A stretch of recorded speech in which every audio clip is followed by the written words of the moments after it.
മറ്റൊരു പുതിയ വീഡിയോയിലേക്ക് എൻ്റെ എല്ലാ കൂട്ടുകാർക്കും സ്വാഗതം. ഈ ഒരു നോയമ്പ് കാലത്ത് നമുക്ക് എളുപ്പത്തിൽ തയ്യാറാക്കാൻ പറ്റിയ ഗ്രീൻ പീസ് കുറുമയുടെ റെസിപ്പിയുമായിട്ടാണ് ഞാനിന്ന് വന്നിരിക്കുന്നത്.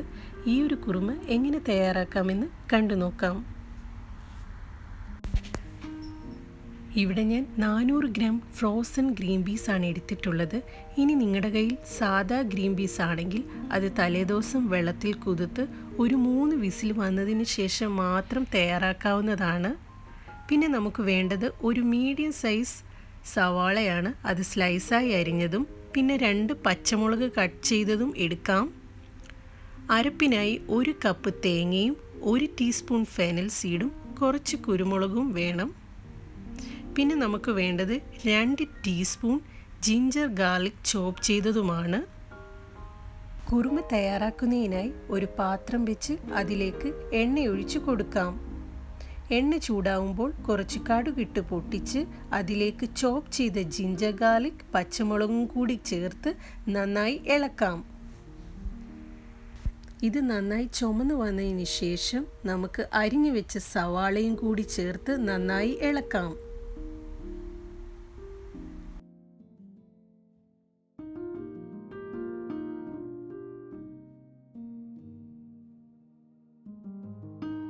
സവാള നന്നായി ചുമന്നു വന്നതിന് ശേഷം നമുക്ക് പൊടികൾക്കായിട്ട് 1 ടേബിൾ സ്പൂൺ മല്ലിപ്പൊടിയും 1/2 ടീസ്പൂൺ മഞ്ഞൾപ്പൊടിയും 1/2 ടീസ്പൂൺ കുരുമുളക് പൊടിയും കൂടി ചേർത്ത് നന്നായി ഇളക്കാം.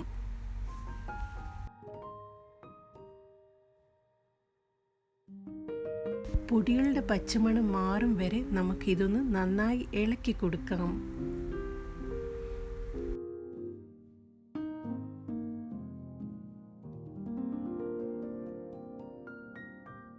ആവശ്യത്തിന് ഉപ്പും കൂടി ചേർത്ത് നന്നായി ഇളക്കാം.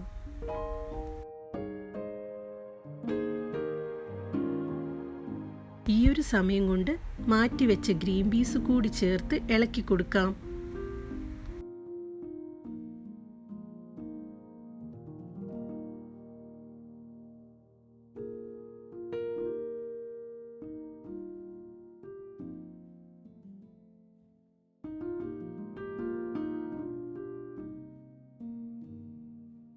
കാൽ കപ്പ് വെള്ളം കൂടി ചേർത്ത് ഒന്ന് അടച്ചു വെച്ച് വേവിച്ചെടുക്കാം.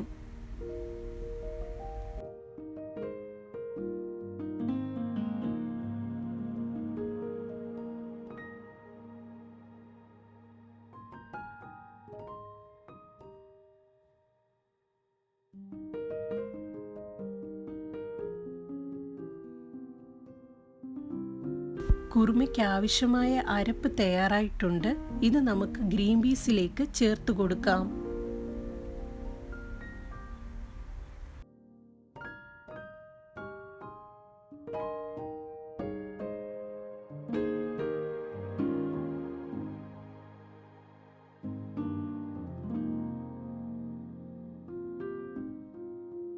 അരപ്പ് നന്നായി ഇളക്കി യോജിപ്പിച്ചതിന് ശേഷം ആവശ്യത്തിന് ഉപ്പും കൂടി ചേർത്ത് ഒരു 5 മിനിറ്റ് അടച്ചു വെച്ച് വേവിച്ചെടുക്കാം.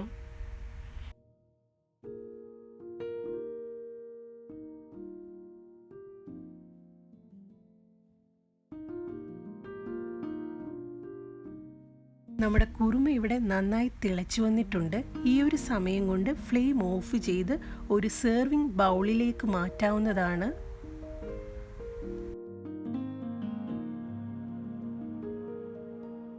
വളരെ എളുപ്പത്തിൽ തയ്യാറാക്കാൻ പറ്റിയ ഈ ഒരു കുറുമ എല്ലാവരും ട്രൈ ചെയ്ത് നോക്കണം. ഫീഡ്ബാക്ക് കമൻറ്റ് ബോക്സിൽ രേഖപ്പെടുത്തണം. വീഡിയോ ഇഷ്ടമായാൽ ലൈക്ക് ചെയ്യണം, ഷെയർ ചെയ്യണം, കമൻറ്റ് ചെയ്യണം. പുതിയൊരു വീഡിയോയുമായി വരുന്നതുവരെ നന്ദി, നമസ്കാരം.